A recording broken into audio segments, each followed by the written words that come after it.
아마 이런 AI에 대한 기본적인 속성을 알고 계셨던 분들은 그 쏠림이 당연했다고 느끼셨을 거예요. 왜? 너무 선입견을 가지고 이거는 테마고 이렇게 생각하실 필요는 없지 않느냐라고 생각이 듭니다. 최근에 있었던 시장의 랠리 자체가 어떻게 보면 매크로 환경 때문에 오른 시장은 아니라고 생각을 하고 있습니다. 제가 볼 때는 올해 금리를 인하하지 않을 거다라는 기대를 형성하는 게 목적이다라고 생각을 하고 있는 게,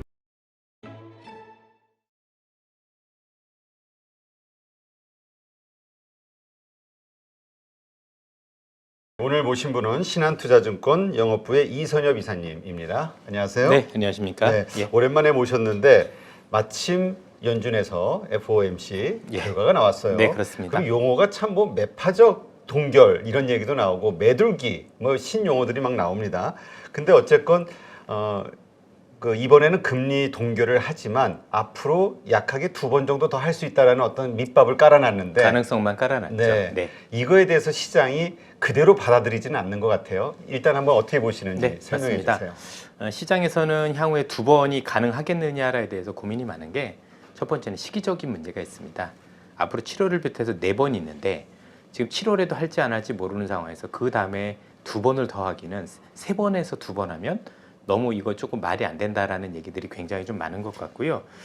두 번째는 연말에 상업용 부동산과 관련해서 그 관련 펀드들이 전부 다 차환 발행이 있어요. 그러려면 문제가 안 생기려면 현 수준보다는 조금 시중금리, 그러니까 기준금리가 아니고 미국제 10년물이 현 수준보다 낮아야 그래도 그 위기가 완화될 수 있거나 아니면 피해가 덜할 수 있는데, 과연 그때 그렇게 금리를 더 강하게 올리고 더 높은 수준으로 만들어서 사업용 부동산 위기를 터지게 만들 거냐에 대한 고민들이 있는 것 같아요.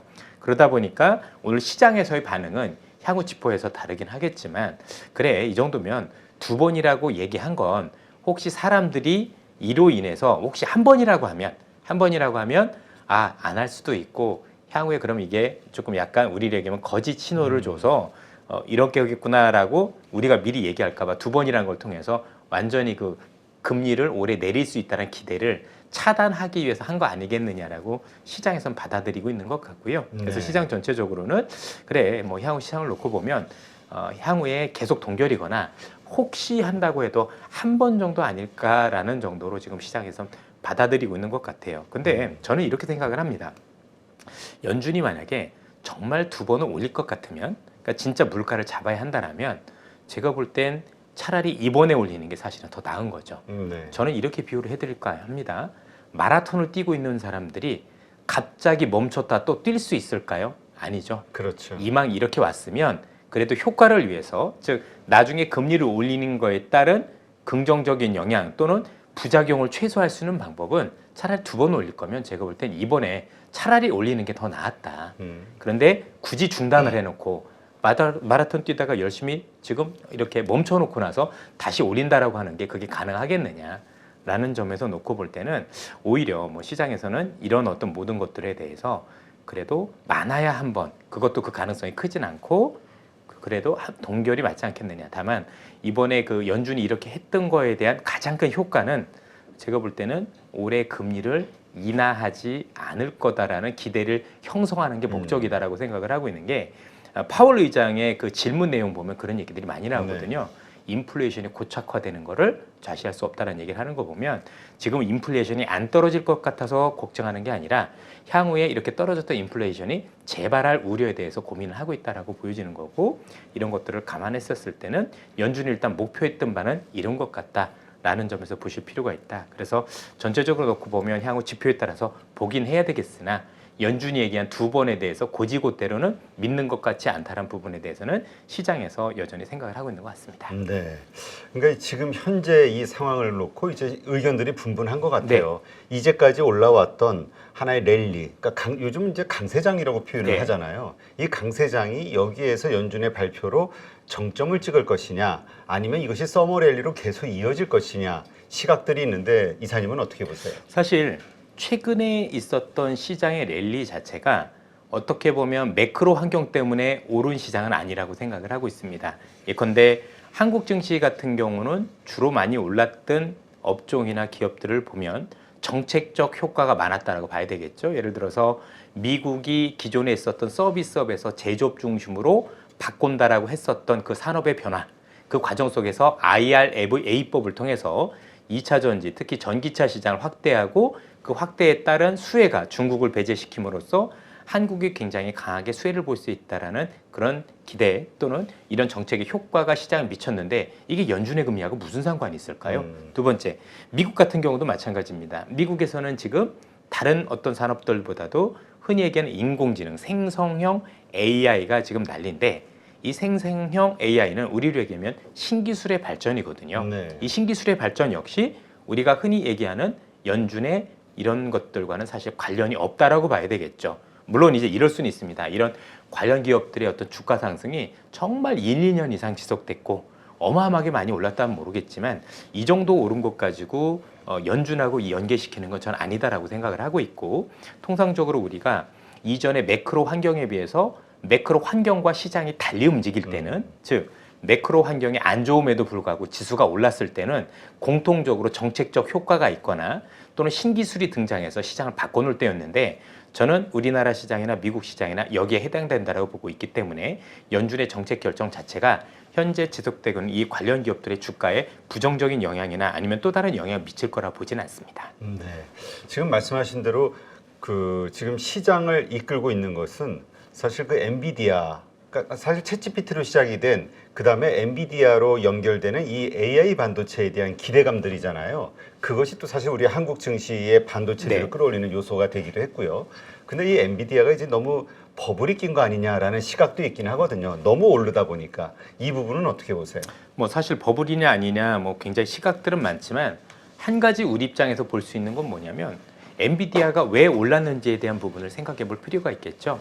크게 여러 가지가 있다라고 생각하는데 첫 번째는 지금 시장에서 알려진 생성형 챗GPT라고 불리는 이 AI는 현재 우리가 알고 있는 오픈 AI가 공개를 시작을 하면서 흔히 얘기하는 7개 이상의 그 빅테크 기업들이 이제 경쟁적으로 그 AI의 성능을 개선하기 위해서 나섰다라고 봐야 되겠죠. 네. 궁극적으로 이 AI의 성능을 개선하기 위해서는 엔비디아에서 만드는 GPU가 반드시 필요했을 거고 그래서 이 기업들 간에 어떤 그 AI에서 뭔가 자기가 성능에서 비교 우위를 경쟁하려는 선점하려는 이 노력 속에서 나온 결과물이라고 우리는 해석하는 게 좋지 않을까 싶고 그러면 여기서 그칠 거냐 이거죠. 우리가 알고 있는 이 AI의 그 관련 경쟁들이 여기서 그칠 거라고 보면 엔비디아는 비싸겠죠. 그러나 향후에도 이 기업들이 계속 성능을 업그레이드하고 그 업그레이드 종착역까지 갈 때까지 과연 엔비디아의 성능, 우리가 알고 있는 실적 개선이 여기서만 끝일 거냐에 대해서 논을 할 수 있다라면 저는 그 말에 좀 답이 있다 이렇게 판단을 하고 있습니다.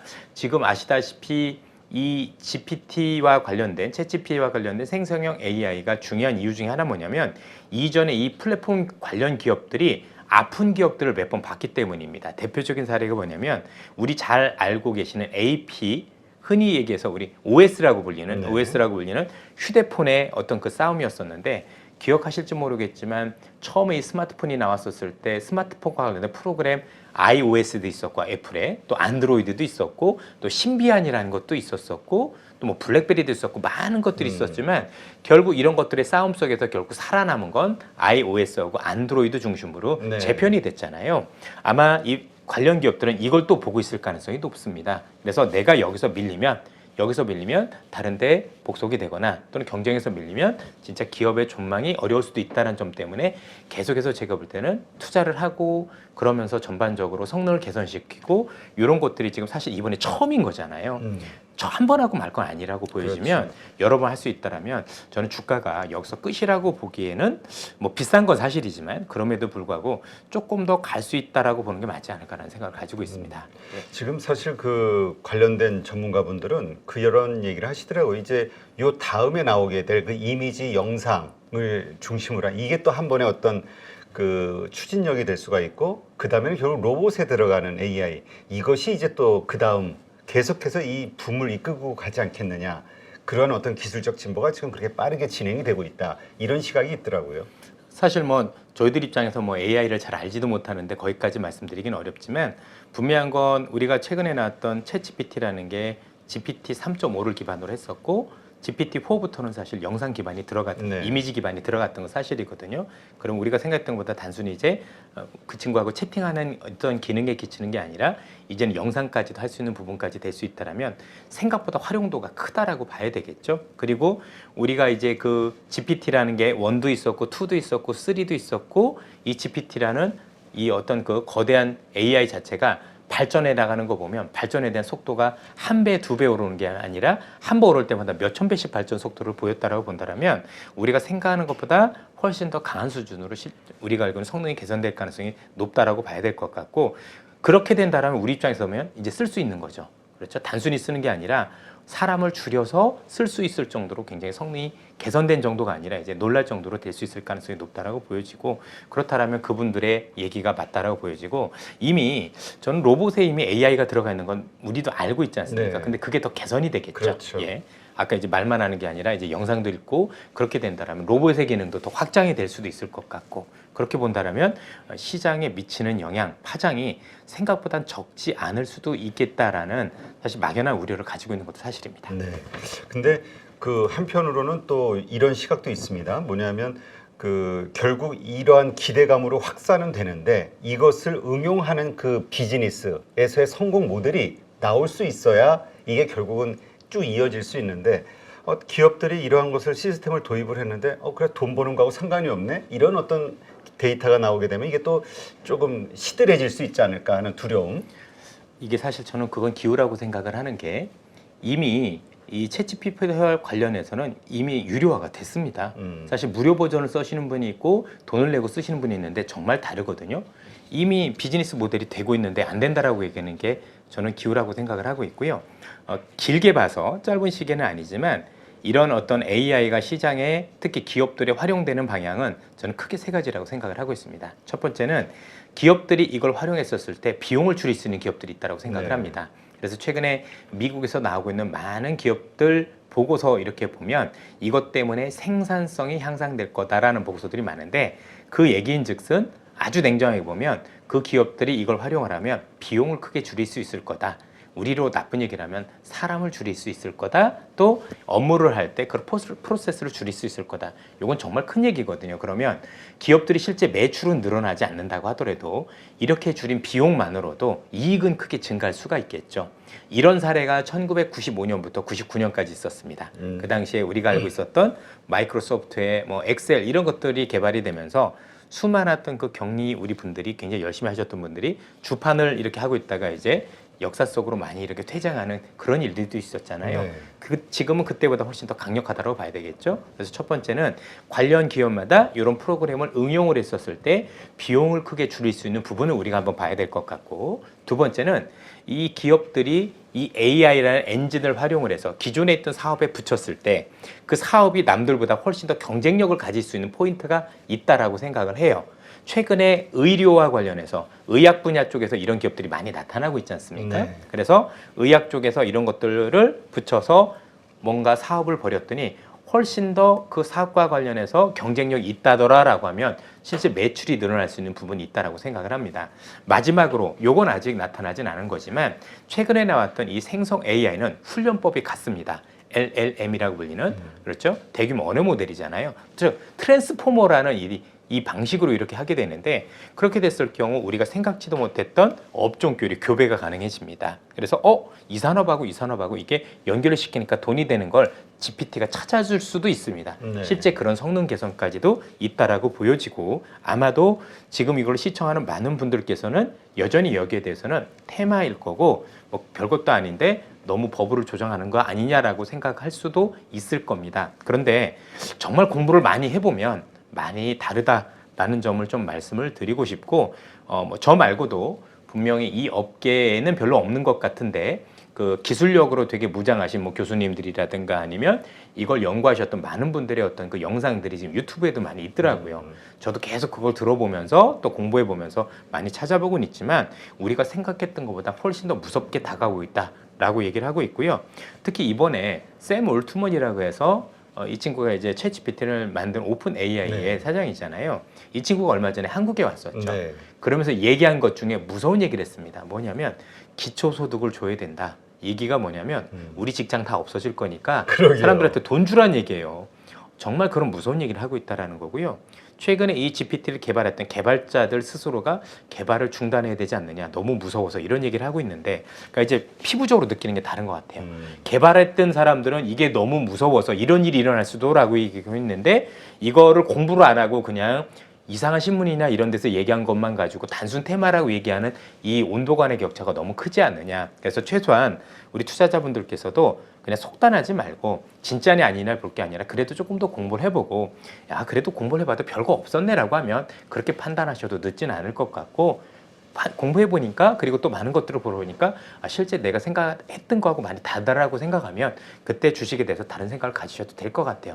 너무 선입견을 가지고 이거는 테마고 이렇게 생각하실 필요는 없지 않느냐라고 생각이 듭니다. 네, 지금 말씀하신 대로 그 많은 미래 학자들이 나중에 그 이 AI 그다음에 로봇에 의해서 사람들의 일자리가 많이 사라지게 될 것이다라는 건 얘기했지만, 이게 지금 바로 우리에게 피부적으로 바로 올 일이라고는 아직은 체감을 못하는 것 같아요. 근데 AI의 그 창립자부터 시작해서 전문가들은 그런 세상이 정말 빨리 올 수 있다, 이걸 자꾸 경고하는 거잖아요. 제가 그것과 관련해서 재미있는 말씀을 드리면, 이 업종에 종사하시는 분이 계시고 여기 이 프로그램을 보시는 대부분은 이 업종에 종사하지 않고 계실 거라고 보여집니다.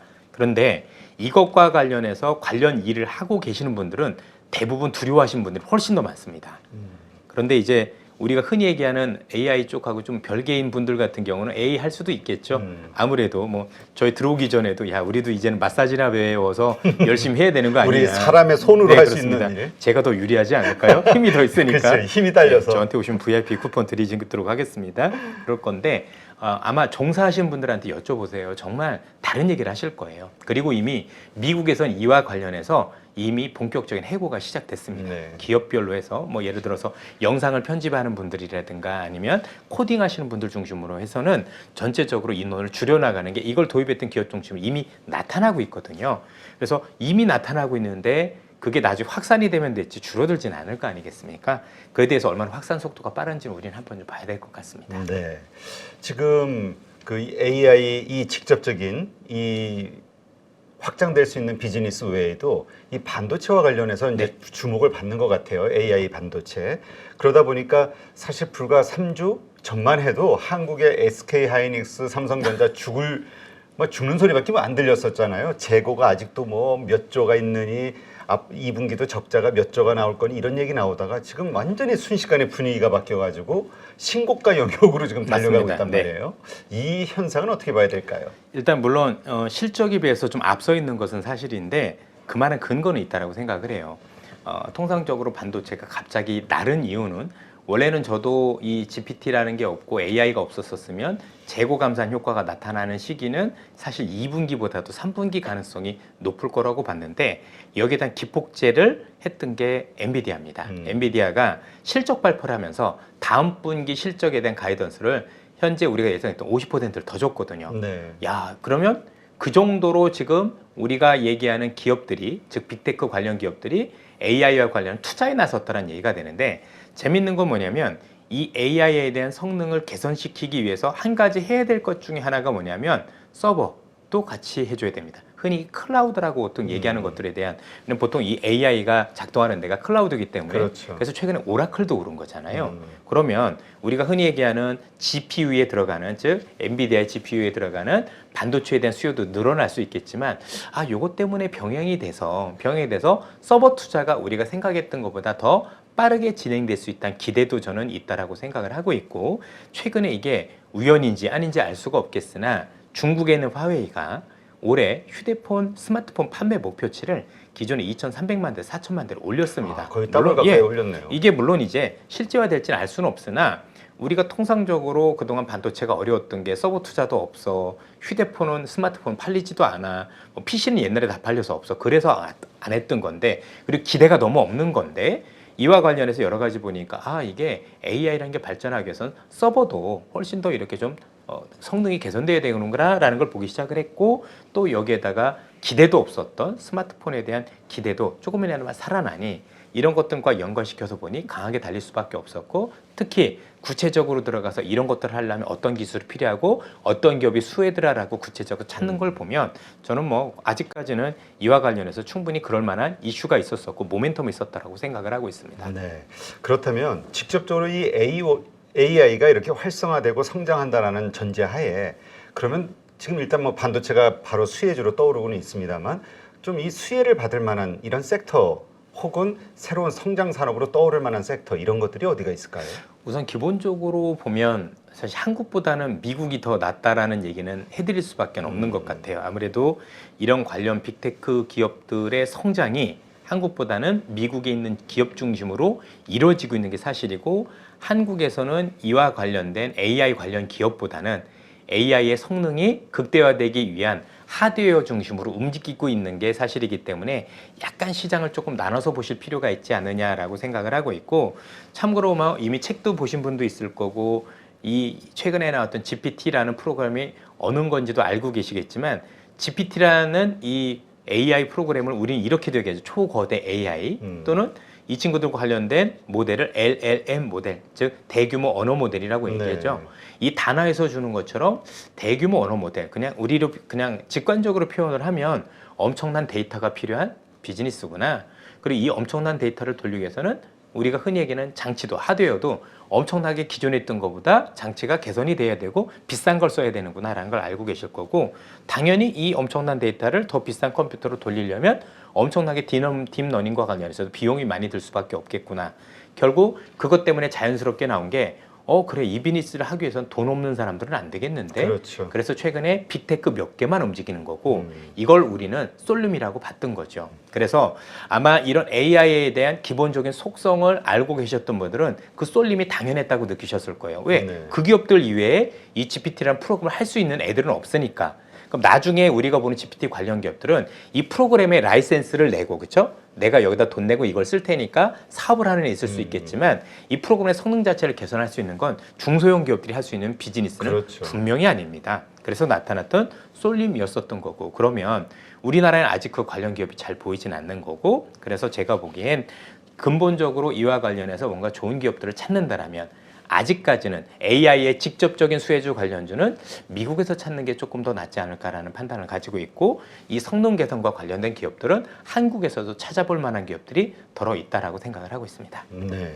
그런 측면에서 아직도 엔비디아가 더 오를 성장할 그다음에 주가도 더 오를 만한 룸이 충분히 있다라고 얘기하시는 분들도 있기는 해요. 그러니까요. 네. 예.